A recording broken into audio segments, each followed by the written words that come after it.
Want me to jump in then, Rhonda?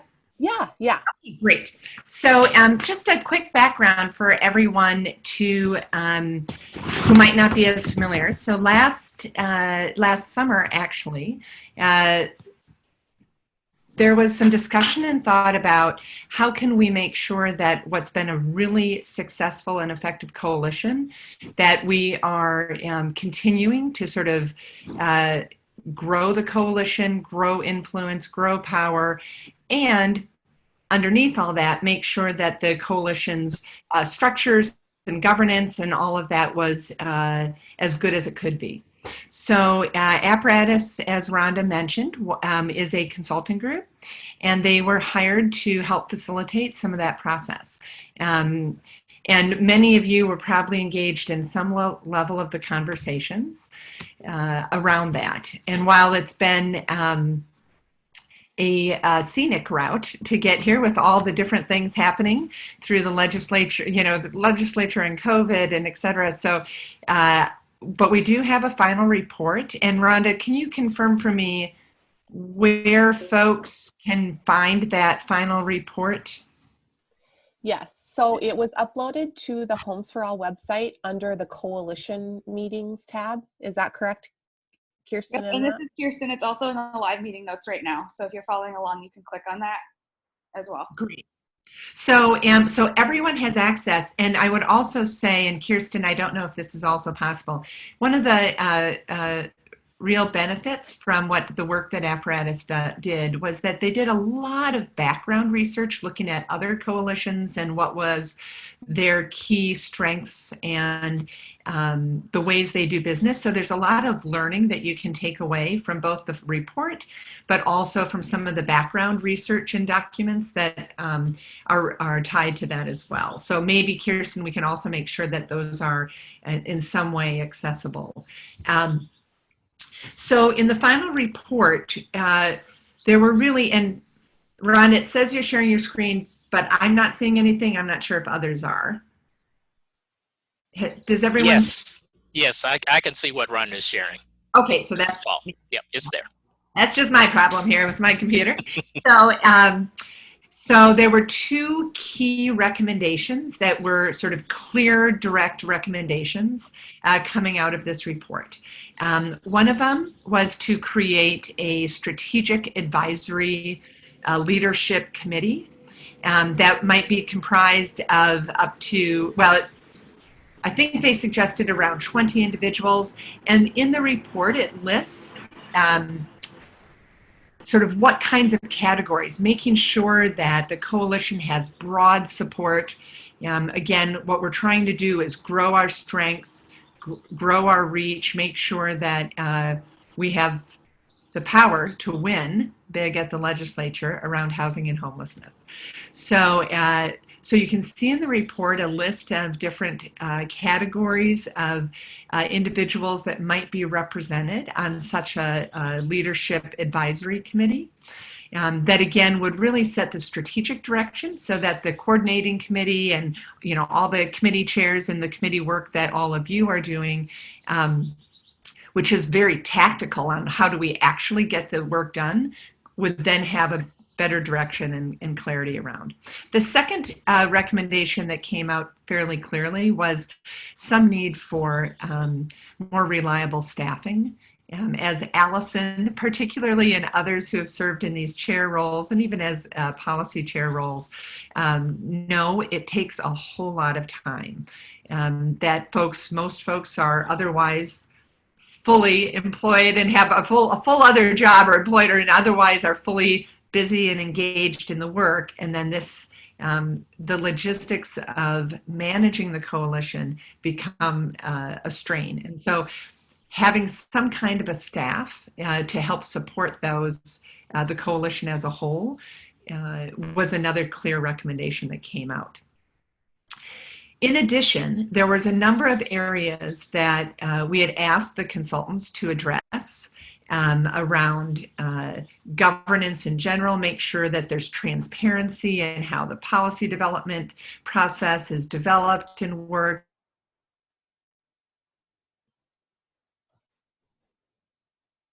Anne, you're cutting out.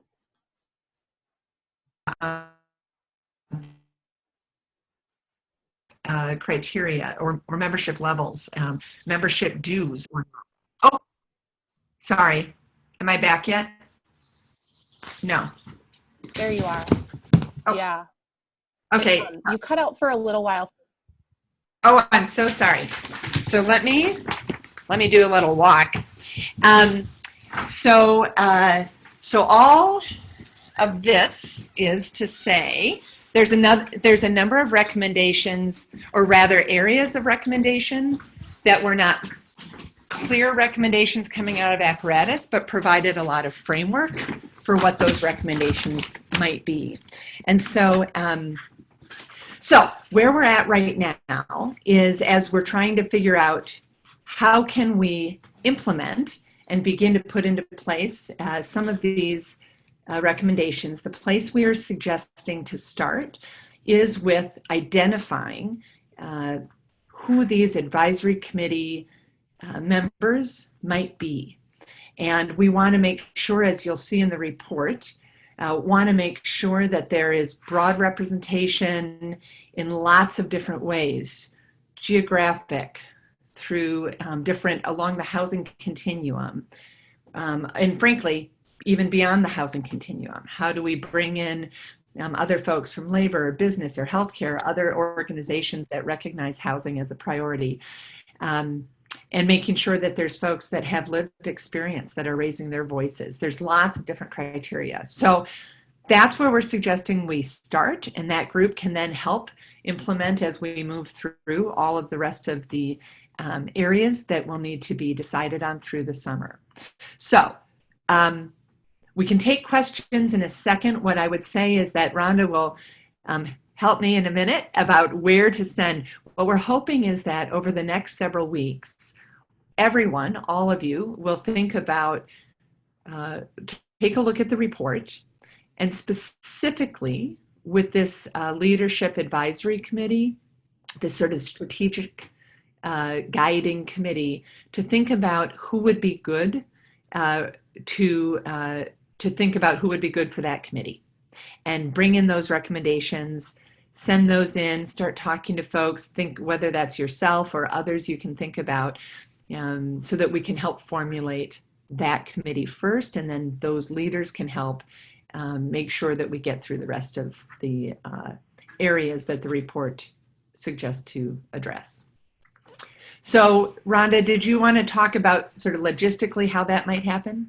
So before Rhonda talks, let me just add one more 10-second line.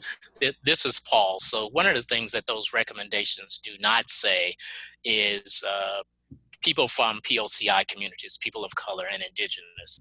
And the reason that I'm actually in this conversation, because that was a strong recommendation by the coalition before. So think also with that lens as people from the coalition are thinking about recommendations for this team.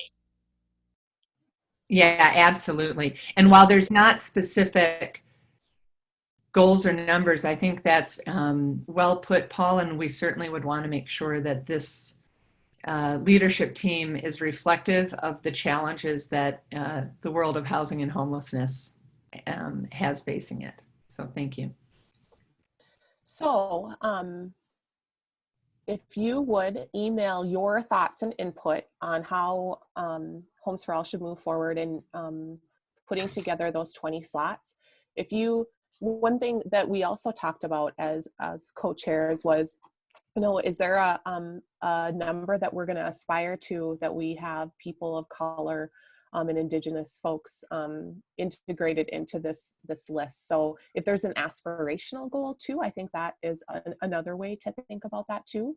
But if you could email, I know we have the holiday coming up in between this and our next meeting, but if you could put email and have your subject be Homes for All Advisory Team Leadership, and email that to homesforallmn@gmail.com, then we'll be able to put that information together and come forth with a stronger recommendation of how and who should be in that leadership team and doing some decision making.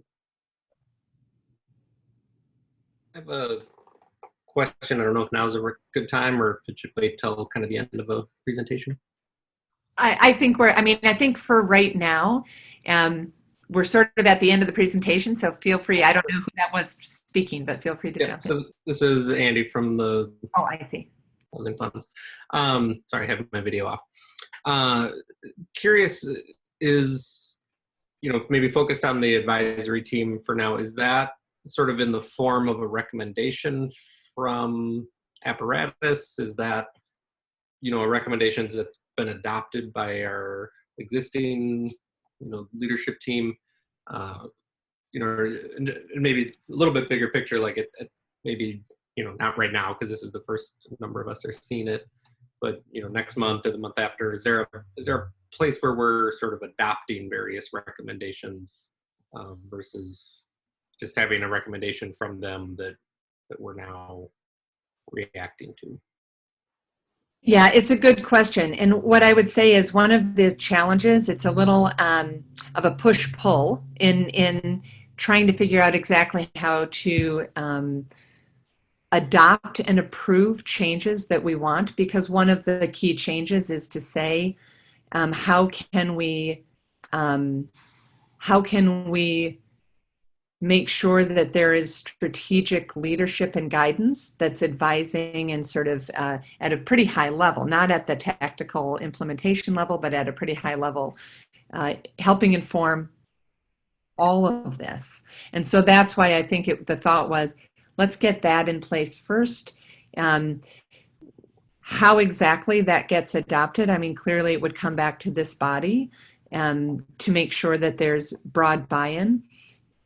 But one of the challenges is that the governance documents, both existing and then, we're trying to address some changes to governance, are not crystal clear. And that's why I think the more that we can figure out how to bring in that strategic advisory group to help then make sure that the rest of those decisions are flowing in a way that makes sense and have buy-in, broad buy-in to the membership. So the call for sort of people that might serve on that advisory committee is sort of a first step, because we haven't adopted kind of what exactly that looks like and that yet. So okay. That's correct. Yeah. Makes sense. I just emphasize, and I know you already said this, Ann, but I want people to hear it clearly, that the recommendations aren't as crystal as we'd like, and so we have a little work to do there. To Andy's question, and then when you look at it, when people from the coalition look at it, you'll be able to see that, and hopefully we'll be able to move forward from there, and that's what our strategy will be. So this is Suwako, Phyllis. Just to clarify and I think add to what Andy and maybe what Paul's saying, is that it doesn't sound like we've adopted that this is a structure that we're going to move forward with. And so what it sounds like we're trying to do is get additional input into, if we move forward with this, what does that advisory committee look like? That's kind of what I'm hearing, and I appreciate that we're talking about having greater diversity of people of color, indigenous groups. I would like to make sure that we are including citizens and folks that are not citizens as a part of the group, as well as recognizing that we have a variety of people experiencing homelessness, youth, families, individuals, as well as people with disabilities and seniors. So my concern is that we really look at how are we more representative of the people being impacted by the housing and homeless crisis, as opposed to a lot of us that are middle-class white suburban people. So really looking at the income diversity too within the advisory committee, if that's the direction we're gonna go with. And I would say, yeah, thank you, Sue. And I would say that the report's recommendations for this group certainly does reflect that, but your and others' ongoing focus on that, I think, will be important. And there won't be a perfect, there will be hopefully a better and more impactful way to do our work. It won't be perfect, but I think making sure that we are attentive to those kinds of representations and input and expertise into what we're doing, I think will be critical. to the final sort of where we land on that. Thank you. So I think one of the, just a final thought is that we walked away probably with so many things yet to accomplish. And so we have a short time period to do that. And so I'm really looking forward to working together with all of you to try to crystallize and strengthen our coalition and move things forward. Any last thoughts on strategic planning? Can I just ask what sort of, this is Michael with Homeline, how much time you see the advisory team needing to devote to Homes for All, and especially sort of on the initial stage, to know if it's something that we want to think about certain people and like, hey, you should really be a part of this?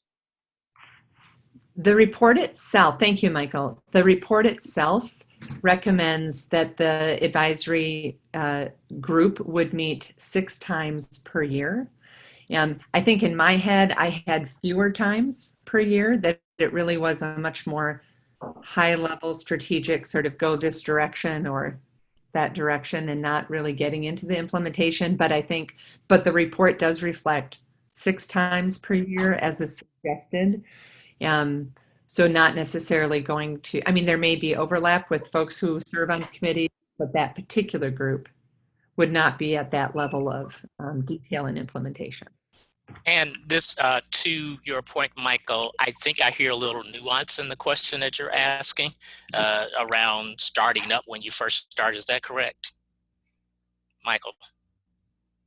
Yes. Okay, so I'd say to that nuance, we actually haven't thought deeply about that yet. It certainly would be more than what the recommendation is in what Apparatus has done. So I'd ask you to be patient and let us think through what kind of initial time we're thinking about based on what scopes of work we think are appropriate for the advisory committee. So I think in terms of immediately, we are not ready to give that answer just yet. And I know that doesn't help you. But we'll work on it at our next meeting, kind of coming up with what are we thinking about initially. Hi, could I chime in? Who's this? This is Ed in Minneapolis. I obviously haven't read the report, but I kind of wonder if I take it that report was finished a couple months ago. Actually, a couple weeks ago. Oh, okay. Well, so maybe my comment that what was written a couple of months ago to me could be revised given all that's happened here in Minneapolis, the country as well, death of George Floyd, COVID, what have you. And related to that, and also the advisory committee, it seems to me that there is going to be, this is going to be a long haul. So it seems, and also a long haul where our typical ways of meeting and interacting are different, at least for the summer, at the very least. But it seems to me that it might be good to have the advisory committee kind of have a second life. It's like you need a first team that might be a first group for 6 months or a year, but almost build in another group to come up along behind it, because the world is going to need a sustained effort. And and I think it would make sense to kind of build in Ed, we appreciate that. Certainly, we appreciate the recommendations, and so for that kind of stuff, if you could add them, I will. Thanks. That would be great as well. Thank you. All right. Thanks. Thank you. Yeah. So thank you, Paul. And I would say any other recommendations in general, you can call any of us, email them in, have conversations. I think that we are developing it. I mean, we broadly, everyone on this phone together, we're developing this, again, with the idea that we are trying to broaden and strengthen, what the work that we do already and do well. So with that, Rhonda, I'll turn it back to you. Can I, and sorry, or somebody from one of the co-chairs, can you just answer a quick question that Greta had about? Yeah. Sorry, I actually tried to, I was trying to chat, but I was chatting the wrong person. More people probably would like clarification on that too, so. Yeah. So our thought, would it be more general in terms of makeup? You might want to read the question just in case other people aren't looking at it. Yeah. So the chat, Greta had asked, could you clarify if we are sending general feedback on the makeup of the advisory team or specific recommendations for individuals who would fill these roles? And so at this point, it would be more general. Is that accurate, Ann and Paul? Well, I would say both and. I mean, let's just bring it all, right? Ideas about sort of, to Sue, your question or your comment earlier about what kind of balance it should have, what kinds of voice, like look at the recommendations, add in what might be missing or where there needs to be more emphasis. And if there are specific individuals, let's start having those conversations and think about that, so that, because things are going to move quickly. So I don't want to wait too long. So I would just say both and. Let's keep this moving. I agree with both. Okay. I think we're going to head over to updates. Let's start with policy team. Wait, you have to do the leadership part first. Introduce the interim co-chairs. Oh, sorry. Okay, so I think I'm Rhonda Otteson, Minnesota Coalition for the Homeless Executive Director and interim Homes for All co-chair. Ann, do you want to quickly figured this out already, but yeah, it's Ann Mavity with Minnesota Housing Partnership. Yeah, also sort of the co-chair, and I think this interim co-chair role, as we've understood it, what we've agreed to is through September or less, as needed, to exactly get this new leadership team in place and moving forward. Paul Slick, Lutheran Social Service, also interim co-chair. Paul, do you want to just share maybe a tinge more about yourself, since Ann and I talked a little bit more last time, or you don't have to. It's sort of off the cuff, but.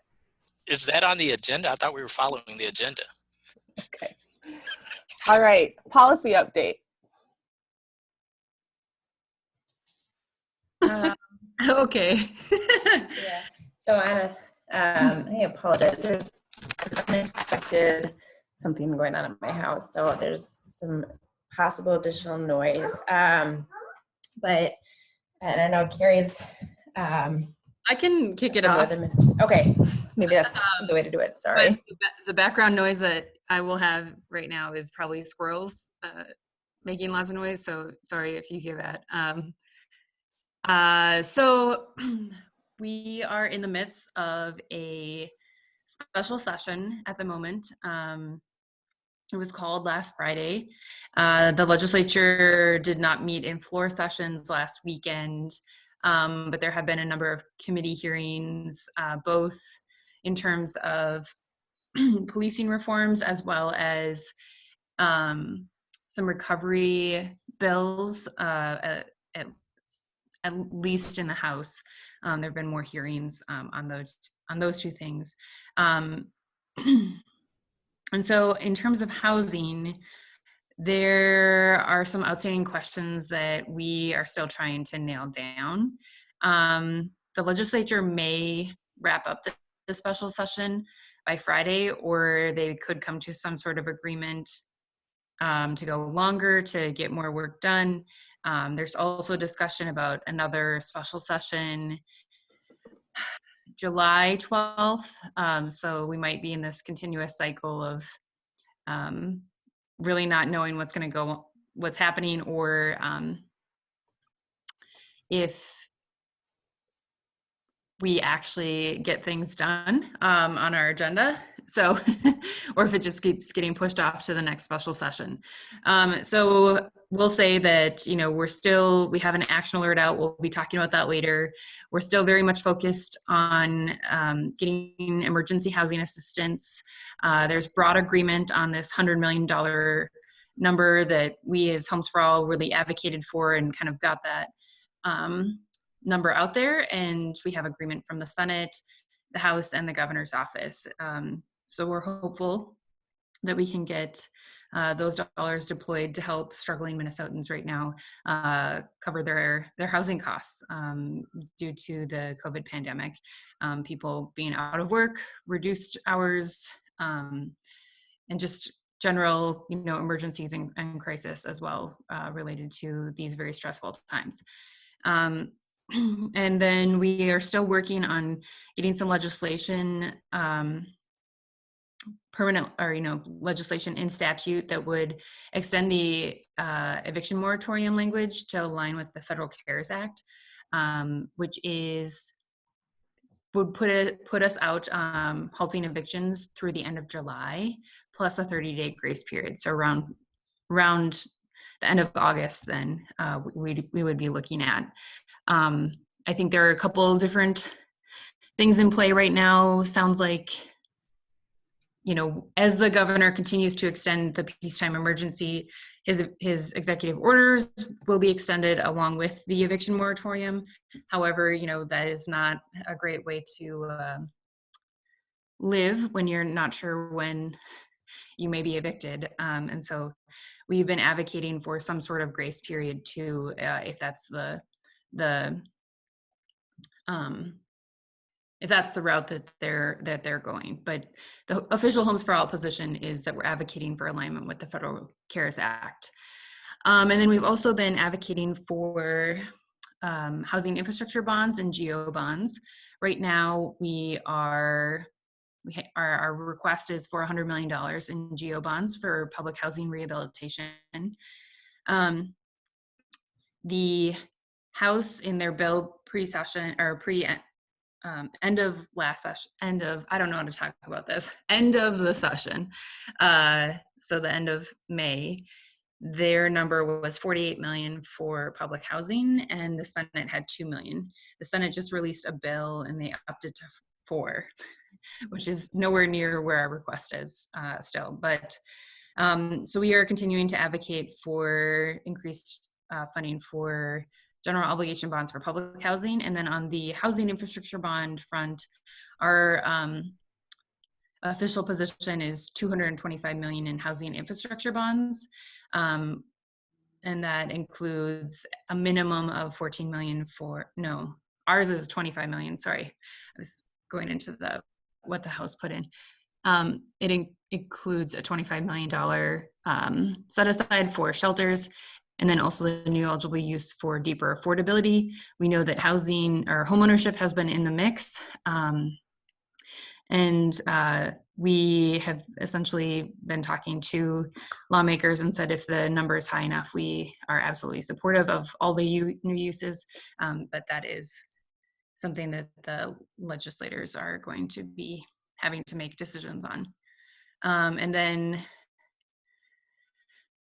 let's see, the Senate landed with 100 million in housing infrastructure bonds and like a separate package. And so that's where we're trying to figure out if housing infrastructure bonds are going to be put back in the overall bonding bill or if they're going to be still negotiated in a separate bill. So there's just a lot of questions right now that we don't have answers to. I'm not even sure lawmakers have answers to them yet. So we're continuing to check in and hopefully get something done before they adjourn.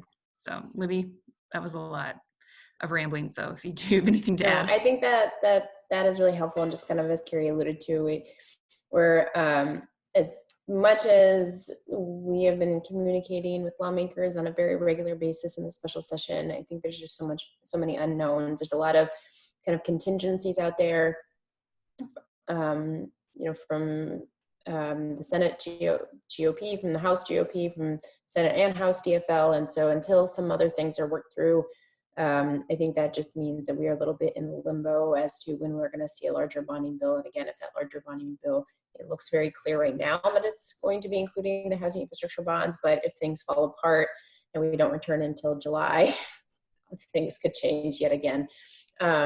So we just appreciate everyone, tuning in, and feel free to reach out to Carrie and I regularly if you're interested. And I would just say that the focus that we're asking for folks to really, where your advocacy and your lobbying are most needed is to secure the, the strong investments in housing through the bonding bill right now. As Carrie mentioned, with the 100 million in housing assistance is relatively guaranteed at this point. And so it's, there's a lot less certainty about bonding and where they'll find agreement. And so just focusing less on some of the nuances of the policy debates related to that, but focusing on we need strong investments and making a clear case for across the continuum why there's a need and why bonding is critical to just amplifying all resources at Minnesota Housing so more production and preservation can happen and so that more people can find stable housing is just where we need folks to really help us at this point. If I could ask a couple questions. One, this is Suwako, Phyllis. So, and I may have missed it, and I apologize. I heard 100 million in housing infrastructure bonds for the Senate, and the House level is how much? And then how much for shelter in the House and in the Senate in housing infrastructure bonds? So the House had two different bills at the end of regular session. One was the larger bonding bill package, and that had 200 million in housing infrastructure bonds, plus an additional 14 million, which were housing infrastructure bonds, but were kind of separate, and that was for the shelter. And then Representative Hausman's bill still had 400 million in housing infrastructure bonds. So that's where the House would, I would say that we don't know at this point. There's no way that we're talking about more than 225 million in either body. And that's still a lot of work needs to be done to get the Senate there. And then the housing assistance, there's general consensus around 100 million for housing assistance. Maybe the amount in the Senate bill for the shelter part, or is that a part? There's none. There's not. Okay. And then I know that there's been a lot of discussion about adding home ownership as a part of an eligible use in the housing infrastructure bonds, and that would take a change in the actual agenda for that. That's something that Micah does support, and if it's appropriate, I would like to bring a motion that we add that as an additional eligible use in the housing infrastructure bonds. Sue, thank you for that question. We actually talked about that in the coordinating team, and the process currently that Homes for All is using is that we decided as a group that we would not make formal changes to the agenda at this point. So we are very supportive of home ownership options, and there are pieces of our agenda currently that support that, but so at this point I'd ask you to like rescind your motion, and then we would look at that in the next sort of legislative agenda setting process. So my understanding was that the agenda could be amended by the full coalition at the full coalition meeting. So you're telling me that that's not allowable under the bylaws of Homes for All? Ooh, I'm not a bylaw expert. I'm new, but I think we talked about it in the coordinating team, and not opening up that agenda and Rhonda, if I may. Yeah, sure. So here's what we're trying to figure out is, the whole thing around process question, not content that you're offering. And so if you could have a larger conversation with us offline about what you're suggesting, if you know bylaws or anything else specific about process, that would be really helpful. Well, let me just leave it at that. So if you have a conversation that could be helpful, just a process thing, we'd love to have it. And can I just add to, so I think, I think Carrie and I have tried to communicate to the policy team meeting, and maybe we haven't been quite clear. So we did bring this to the coordinating team, and the coordinating team now has had several discussions. Again, as Paul highlighted, the issue is around process, and especially with, there are certain questions that we do need to understand about how much time we have to give the full coalition, to vet a significant change to its agenda. We did hear clearly from the policy team that there's no opposition, there's general comfort. And so, Carrie and I are trying to navigate as lobbyists,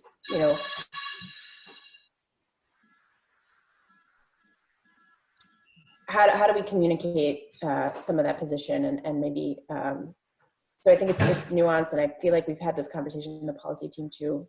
So I just wanted to add that about that process and kind of. And I believe at least one of the co-chairs did have a conversation with the Home Coalition. So just wanted to state that it had been acknowledged to them as well.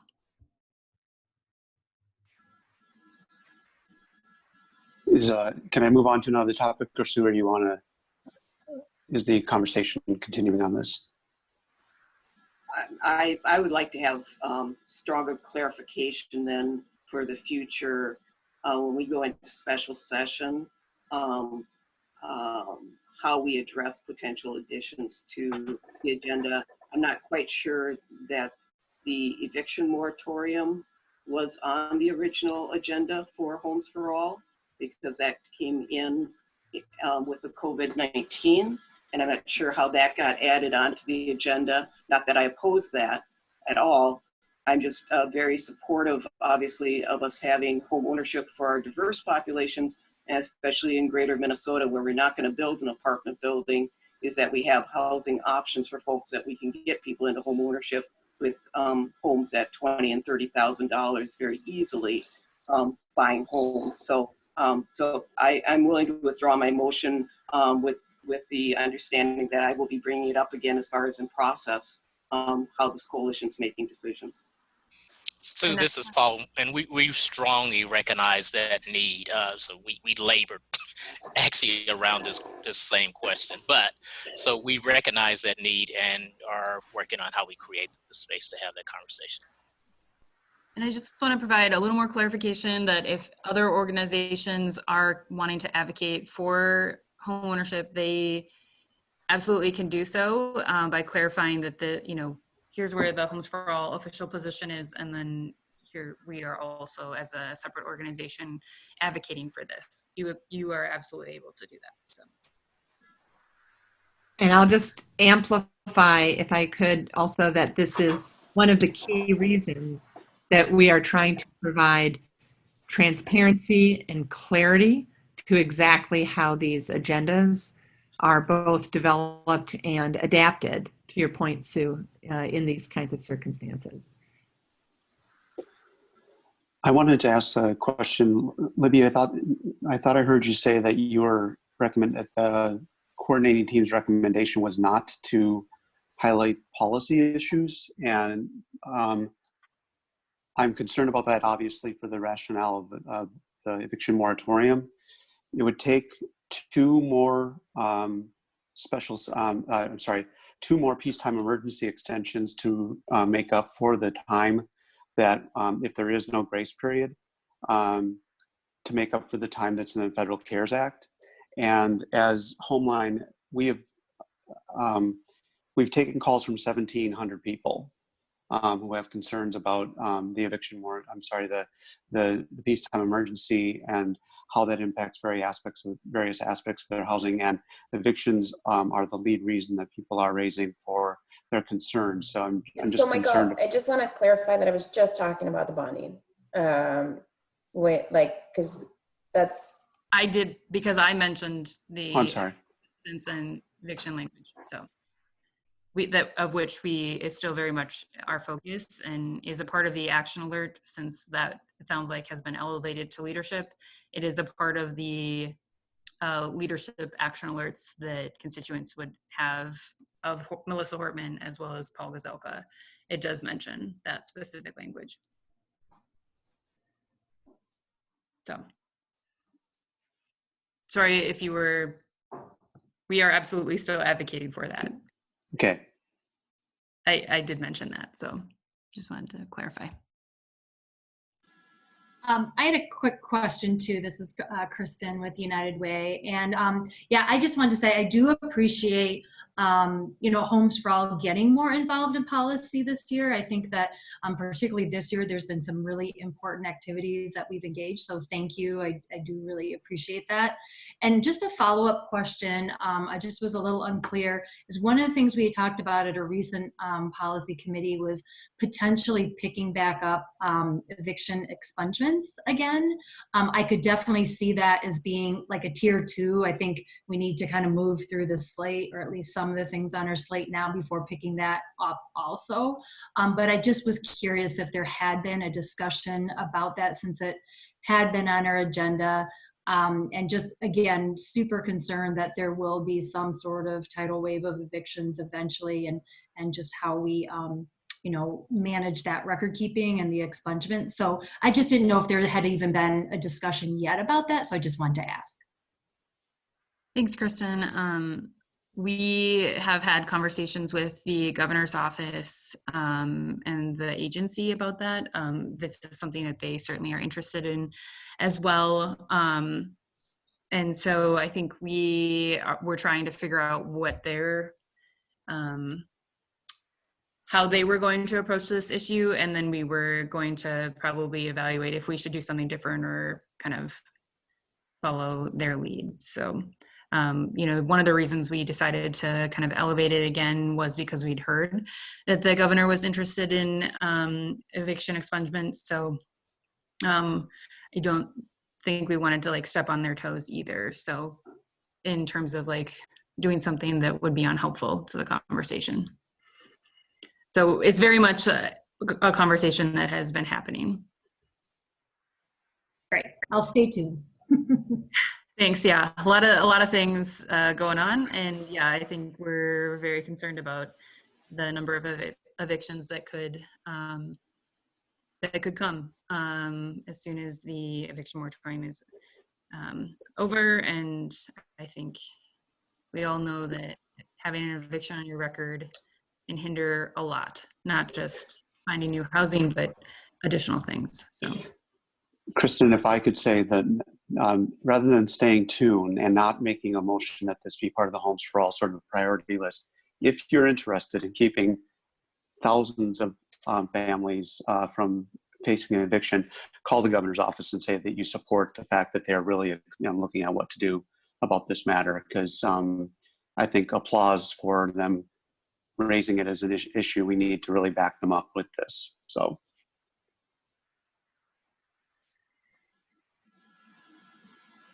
Thanks, Michael. I do think that's something we should add to the policy team agenda too, that we can talk about how we can elevate that next week on Monday. Yeah, and just real quick, and then I know you want to move on, but I think that Keith Ellison at the Attorney General's office is also extremely supportive of housing and tenancy issues, and so I think bringing them into the conversation can also be helpful. We've been reaching out to them, so maybe we can circle back and see what sort of activities, at least behind the scenes, we can be helping to push forward and making sure there's some cohesion on approach, I think is what you're talking about. So.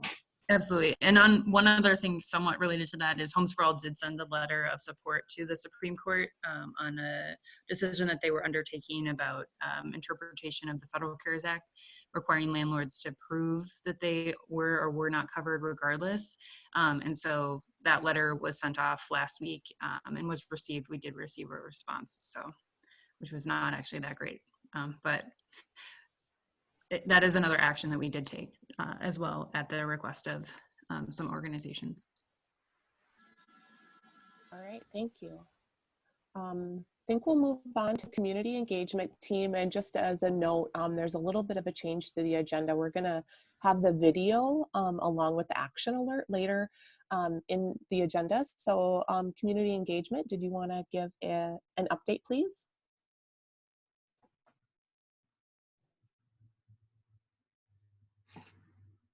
Hello. I think and Ron can chime in if I miss stuff here, but our main goal right now is to really get the action alert that was just sent in a MailChimp, the Homes for All email blast yesterday. So make sure you're signed up for those alerts. And then our main kind of reason or purpose of this action alert is to highlight stories. So what's kind of called, maybe I'll share my, I know we're gonna have time to do the action alert, but I want to share my screen and just kind of show where the action alert is. And then I'll show you how to customize it as well. So it's on the Homes for All blog, and you just click read more. So you can find a link to the video on here, which is just a 7-minute condensed version of the 2-hour rally. So it's still long, but we're also working on making smaller clips, which comms will probably talk about. And then there's some language about special session messaging. That's a mouthful. But if you want to do the action, you click here. My internet's unstable right now, I guess, but seems to be holding up. I hope. Am I freezing up here? Or... And people still hear me? Yes, Bueller. What? Bueller? Yes, we can still hear you. Okay. I don't know why it's taking so long. Yes. Cool. Okay. Here we go. So you can see like this is what would be called like a landing page. So you can see right in the front, like our goal is to have people customize the email to share why people care so much. So what you would do is you just scroll down to the bottom, you click here to continue. And once you click here to continue, it'll actually bring up the body of the email. So I could customize right here on why housing is so important to me. And the way we have it set up is we have different messages for different targets. So right now, my senator and my representative aren't any of the specific targets. So this is more of the general action alert language. Senator Gazelka and Representative Hortman, for example, what is listed here will be different. And that's just, it's also a way to make sure that constituent emails are reaching the targets. So it's really making sure we spread it out, this action alert, especially in greater Minnesota. Metro reps and senators are still important, but definitely greater Minnesota folks, making sure we share that with our contacts. So that's what we're focusing on. And we'll be doing that for a while till we get direction from the policy team to do otherwise. Ron, anything that you'd add? No, I don't think so. I think that's what we've been, the last couple meetings has just been focused on where we move, and now yesterday's meeting was focused on the action alert. So. Matt, this is Sue. Could I ask, Suwako Phyllis, could I ask a quick question? On that, when we were on the state provider meeting, the COVID meeting, 19 meeting yesterday, and it meets every Wednesday at 1 o'clock with the interagency and folks from Department of Health, there really seemed to be a lack of knowledge of any of this legislative agenda. And so I'm wondering how targeted both the provider network within the Minnesota Coalition for the Homeless, as well as just the folks that are involved in providing services with the COVID-19, with the emergency services program, are actively involved in really pushing for like the 100 million to prevent homelessness, because, you know, we could easily end up, you know, if we have 5% of the 175,000 households that are under 30% becoming homeless, you know, that's a lot of families and households, and certainly gets higher as we go to 10%. And some of the latest stats are 30% of folks nationwide are behind on rent and mortgages. So just trying to understand the outreach and the actually involvement of the provider community, especially around homelessness, in being involved with the action alert. And probably Ron knows this as well as anybody as a provider too. I mean, my perspective might be skewed just because working for the Coalition for the Homeless, but I feel like there's a lot of involvement as far as like the homeless shelter level. And I know like community action agencies have been super involved this year. So I can't speak to the specific call you're mentioning about, I guess, about who has the level of what type of knowledge. So yeah, I guess my perspective could be skewed, but I feel like they're pretty involved, and they reach out with questions quite a bit. But I'd be interested if other statewide partners are hearing different.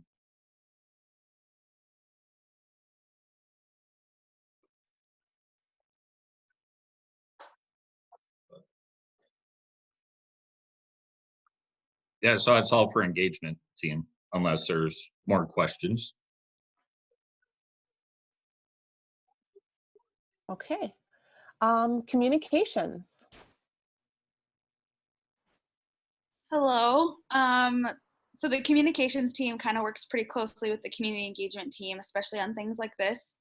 So we've been doing the background work of making sure that the action alerts are ready and available either in the email blast and on the website and on social media. So in all of the platforms that you have access to, you'll see the action alerts out there and ready for you to pass it on to other people and also take action yourself. We also had a conversation around how to really stand out with social media during special session. So stay tuned for that. We had a good conversation at the communications team meeting around what Twitter storms have looked like in the past and what that would be now, if that's going to be effective on building that awareness and pressure, if it's the right space for it right now, those kinds of things. And then also, as Matt had said, there's the Homes for All rally video that I don't know for sure if we're going to watch that, if we'll have time for it, but there's a 7-minute video. And then there's individual clips, like 30-second clips, that will be putting pressure on Twitter throughout the rest of the special session, and just highlighting the stories that were amplified at the Homes for All rally and shortening the 2-hour-long video to the 7 minutes and 30 seconds has been really helpful for people to be able to see quick snippets of what's going on and what's important. And thanks to Linda on this call for that idea, because I feel like it's going to be a nice way to highlight and amplify those voices again. And Andy Berkey, sorry to interrupt you. Andy Berkey put the nuggets in order.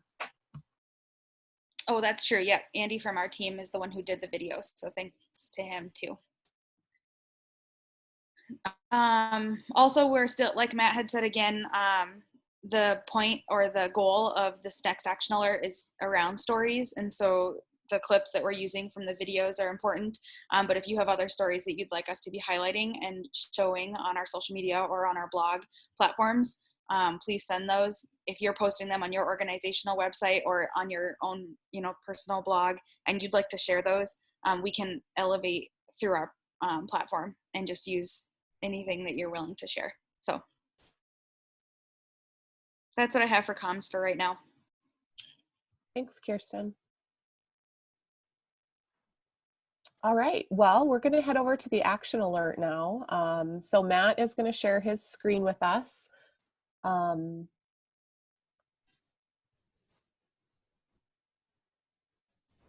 So we'll take about 10 minutes to walk through, or to go, allow you time to go over to the Homes for All website and follow the links that Matt showed us to take action and get those emails sent. So between how many people are on this call, we should be able to get probably, 75 emails sent out to both senators and representatives. So I'm just gonna go on mute if everybody wants to go ahead and move forward with that action. I just chatted to the group the blog link, if that's easier than trying to find it. Yeah, that's, I did it at the exact same time, Kirsten. Thank you.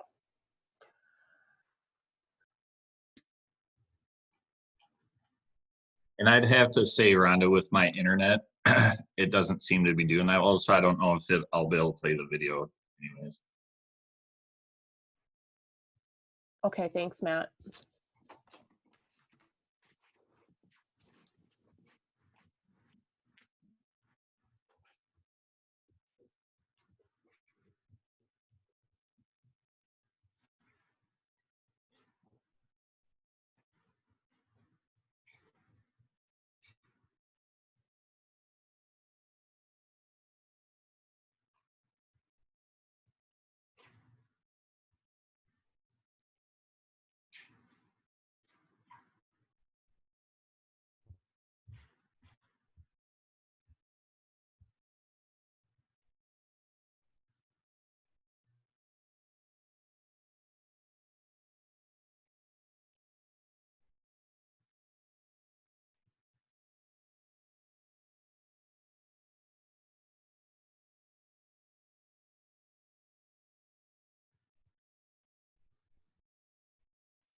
I'm thinking that's probably been enough time, Rhonda. It's a pretty quick email. Okay, super. All right, so one other item I wanted to note is that the comms team has been doing some activity on our social media channels for Homes for All.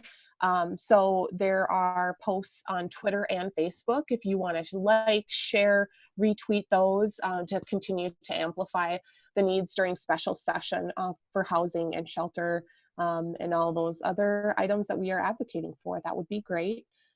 And let's see here. So the final thing on our agenda is agency updates.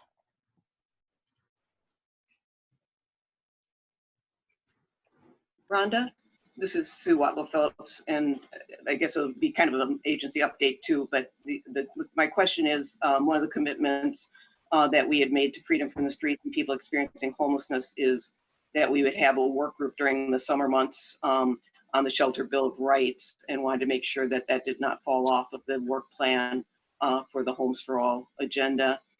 And then just from Micah's perspective, just very quickly, we are continuing to expand our engagement with the diversity of folks that are at risk or experiencing homelessness. And one of the things that we are pushing for HUD, and had a meeting with one of the undersecretaries yesterday from HUD video conference with the National Coalition.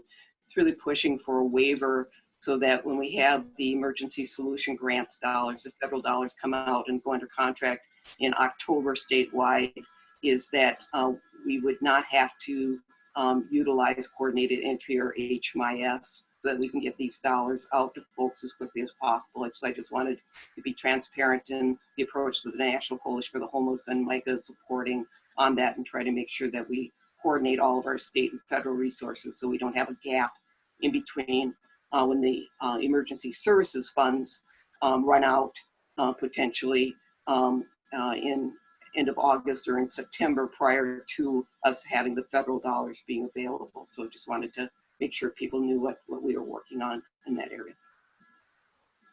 Thanks, Sue. And this is Matt with MCH. I'm glad, Sue, you brought that up, because I had done Greater Minnesota outreach for the Shelter Bill of Rights, and I had shared all those contacts with Joe at Align Minneapolis. Now that Joe's gone, I'm wondering if it's being picked up by Align Minneapolis still, or if I should backtrack and try to find all the emails I sent Joe. I don't know if that's where John or Joan can answer that question.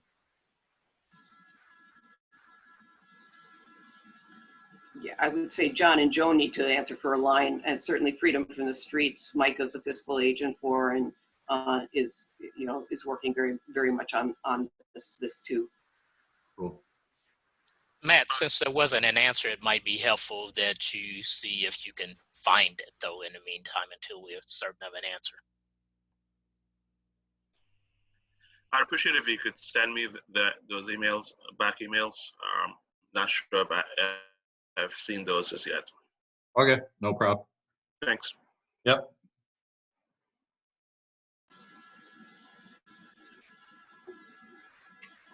This is Michael Dahl with Homeline. I have 2 or 3 announcements. One is that, as Carrie noted, there was a rather lukewarm response from the Minnesota Supreme Court regarding aligning or giving an order about the process that a landlord needs to use to prove that their property is not covered by the CARES Act. If there was we're going to talk to a couple organizations that are part of Homes for All that perhaps could be highlighted to put in a second request that they realize that there are many statewide associations that are part of Homes for All, and those statewide associations carry a lot of clout, and they recommend that the action that we take in the letter be listened to a bit more. I also wanted to say that for those of you who are St. Paul residents or your organization works in St. Paul, last night the St. Paul City Council met and took up a tenants' rights ordinance that has been championed by Councilmember Jalali. And next week, Wednesday, there's going to be a public hearing that's taking place on those additional protections, and would ask that that folks interested in that, if you're interested in signing up to testify, there will be a link going up on the St. Paul City Council website, I believe later today, to be a part of that opportunity. We have right now looks like a fairly strong ordinance that will be proposed ordinance, and our hope is that it'll stay that way after a public hearing at 10 a.m. next Wednesday.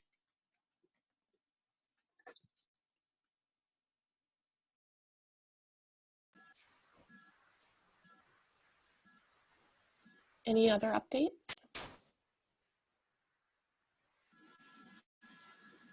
This is Monica Nilsson with Haven Housing. Is the meeting ending now at 11:30 or is it till 12?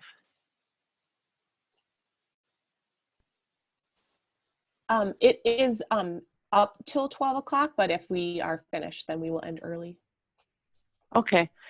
So is this the last item? Sorry, I don't have the agenda in front of me. Yeah, it is. I just wanted to add something at the end for just kind of evaluation and I guess by way of an agency update.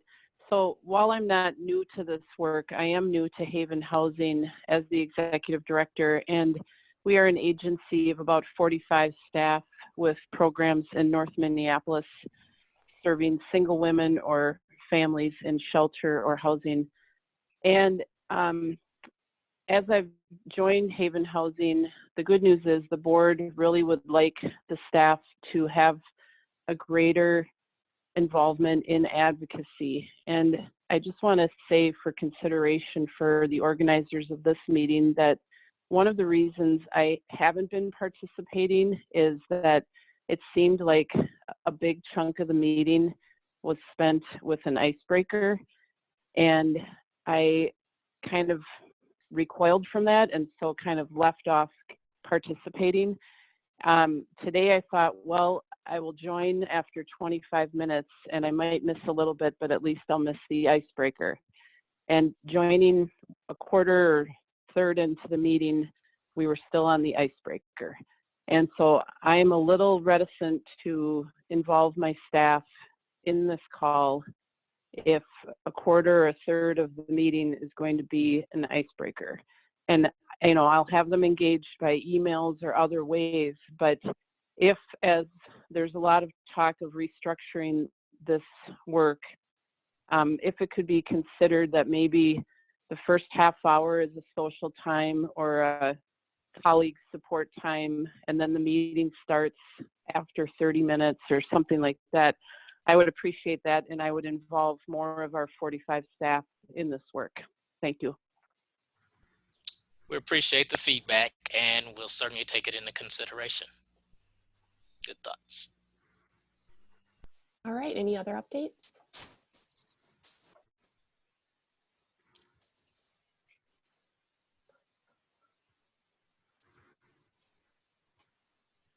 This is Tammy with Lutheran Advocacy Minnesota. Excuse me. And I put a question in the chat regarding just if it's possible to get this special messaging language for leaders like Gazelka and Portman or other people where there's special messaging, even if we're not in those districts, because that would be really helpful for Grasstop's work.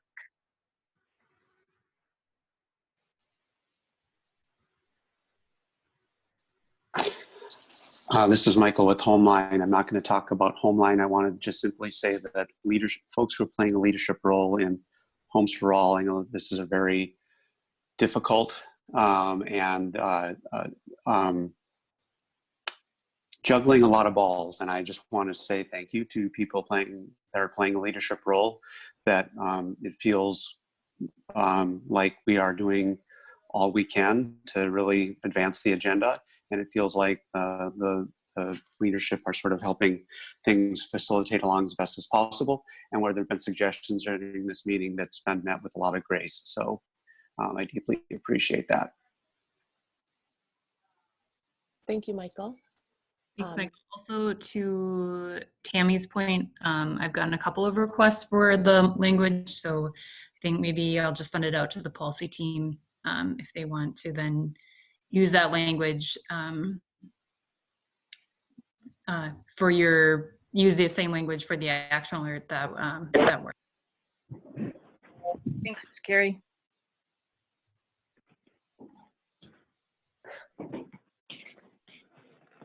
Any other updates?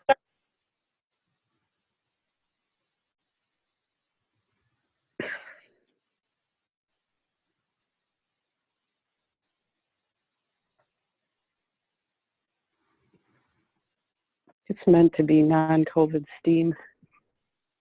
So I think somebody with the phone number 789 ending was trying to speak.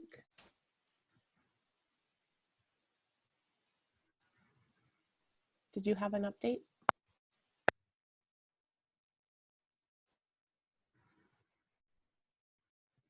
All right, well, thank you all for joining together, and have a great week, and have a nice 4th of July. Thank you, everybody.